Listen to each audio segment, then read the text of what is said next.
Hello, Mr. Umit. This is Andrew Law, and today I'd love to discuss Chapter 12.3, particularly projectile motion, and how we can kind of derive the position in terms of time function, and use it to solve some example problems and apply it in the real world. To start off learning about projectile motion, we need to kind of have a grasp or understanding of vectors. A vector is a quantity that has both a magnitude, like a scalar quantity, and also a direction.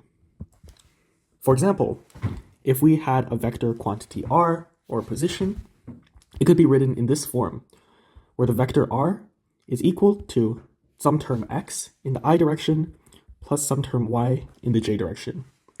In these examples, I and j are used to describe vector notation,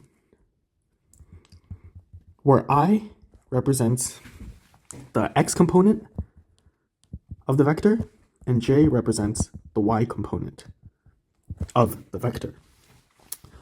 In order to derive the projectile motion equation, we'll be working with three vectors in particular, and those three vectors are r for position, v for velocity, and a for acceleration.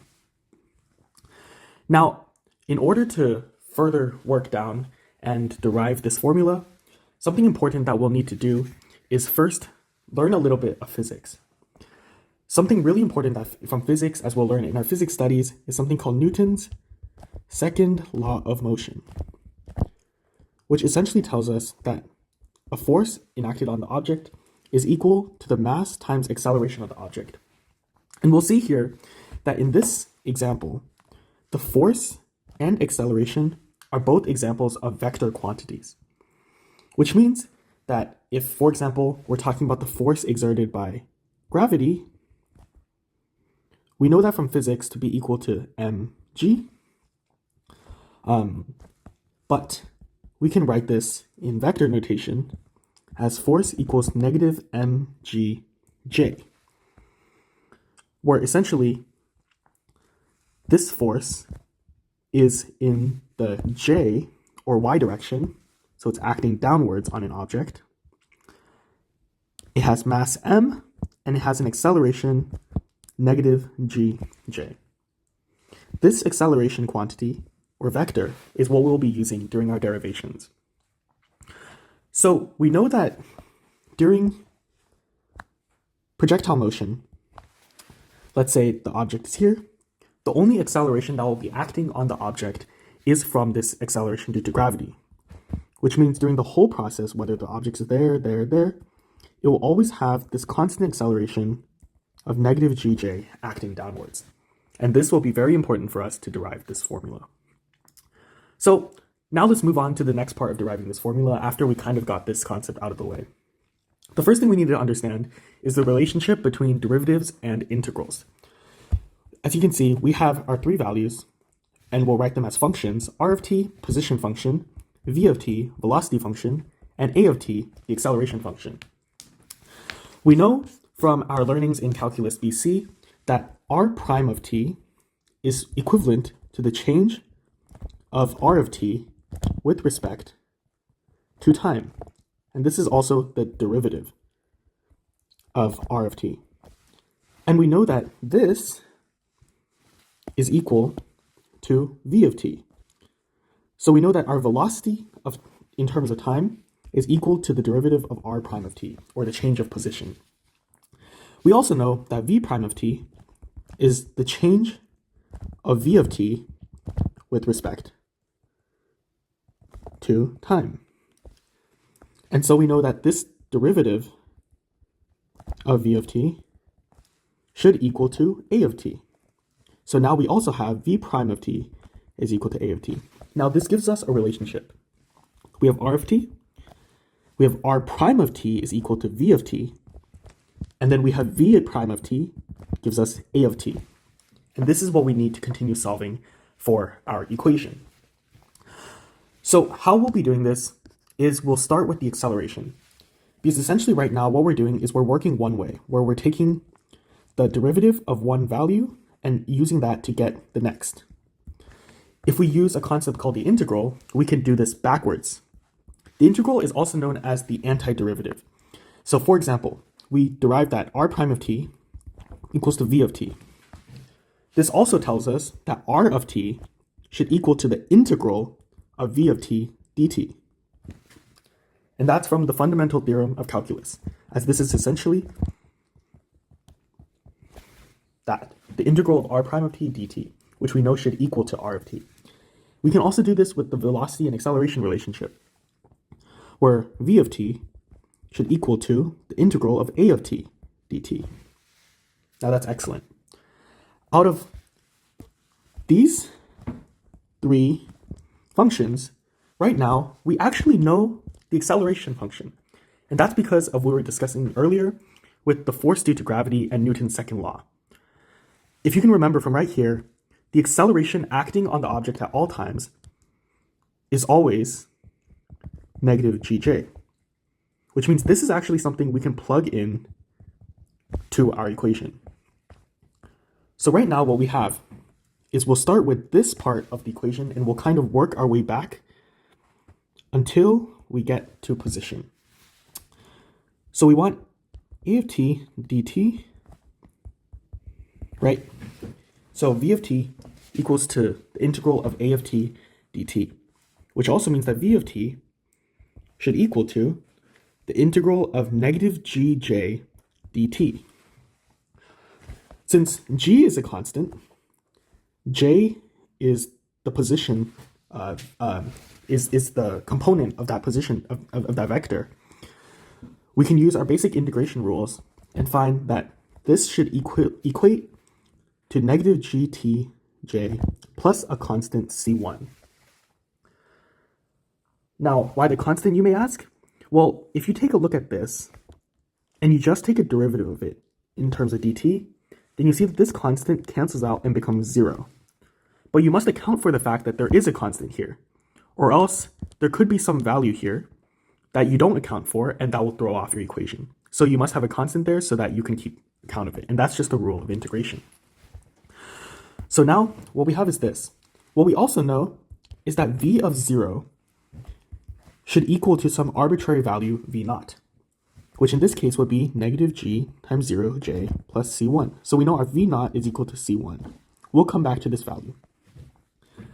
Now the equation that we have is v of t equals to negative gtj plus v naught. Great. Now let's keep working our way back using integration. We know that r of t, or the position in terms of time, is equal to the integral of v of t dt, which means it's equal to the integral of negative gtj plus v naught. Remember, this is still a vector, so it's in terms of j. Using our basic integration techniques again, we'll get that r of t should equal to negative 1/2 gt squared j plus v0 t plus a constant c2. As we described back here, we need a constant there to account for the fact that when you take the derivative, it will be turned into 0. So now we have this equation. Something else that we can do is we know that r of 0 should equal to some arbitrary value r naught, or the initial position, because at time 0, the position should be at its initial position, which means that negative 1/2 g0 squared j plus v0 times 0 plus c2 should equal to this r naught, which means our c2 now equals to r naught. So right now our equation looks a little bit like this, where r of t equals to negative 1/2 gt squared j, which is this part, plus v naught t, which is this part, and then plus a final r0, which you can see here is this part. This is our equation for now. But what you'll notice is pretty peculiar and also pretty interesting for us is these values are also vector quantities. So we can further expand this. Let's start with this v naught quantity. When you look at a projectile moving in projectile motion, it will often follow a parabolic trend like this. But its initial velocity is always straight, which means that you'll have something like this as the initial velocity. But this initial velocity has components in the x and y direction, which means that this is a vector in x and y.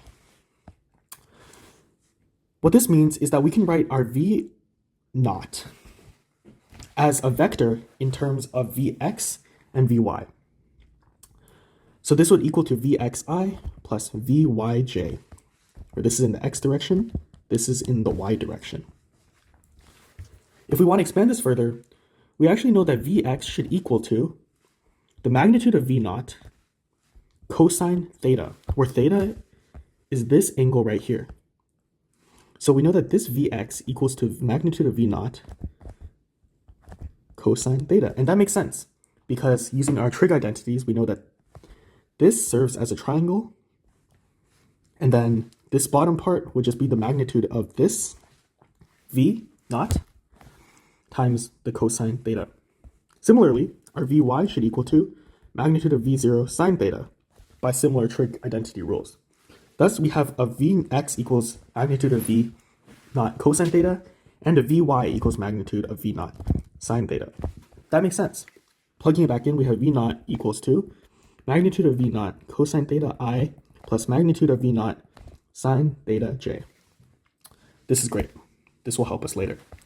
The other thing that we need to know is this r naught value. The r naught refers to the initial position, and it can be written in the form of hj, because our initial position of our projectile will define the initial x position as 0, but we can define the y position as some arbitrary value h, because it can be at varying heights. That means in the j component direction, the r0 has a value of h, which means that r0 should equal to hj. Awesome. Now we can take all of these and plug them back into our original equation right here. If I take this equation right here, we can begin to see, I guess, some of the magic happen. If I put it in right here, we can begin to plug in the values that we just got. So we have 1/2 gt squared j plus what was v0 tj. So that v0 tj should be replaced with what we just found for v0. So that would be v0 cosine theta I plus magnitude of v0 sine theta j, all of it times t. And finally, plus the r naught, where we know that r naught is equal to hj. So our final equation for the position function with respect to time would be something like this. If we isolate the I and j values, you can see here we have the j's, and then we also have I. If we're isolating them to get into the vector notation that we want, we have r of t is equal to magnitude of v0 cosine theta I plus, in brackets, h plus magnitude of v0 sine theta j minus 1/2 gt squared j. This is our final position function with respect to time for any projectile motion that moves with only the acceleration done by this g facing down. As for some of the constants here, now that we've derived this h is just the height that the projectile starts with. And this is either something you'll derive or something that's given in the problem, but this will vary. This g is the gravitational constant. And it's the acceleration done by gravity. And this is either 9.81 meters per second squared, if you're using the metric system, or 32 feet per second squared, if you're using the American imperial system. The rest of these, v naught is just the initial velocity. Cosine theta is the cosine of the angle in which the ball is fired. Sine theta is the sine of the angle. And this is your final equation, where it's in terms of I and it's in terms of j.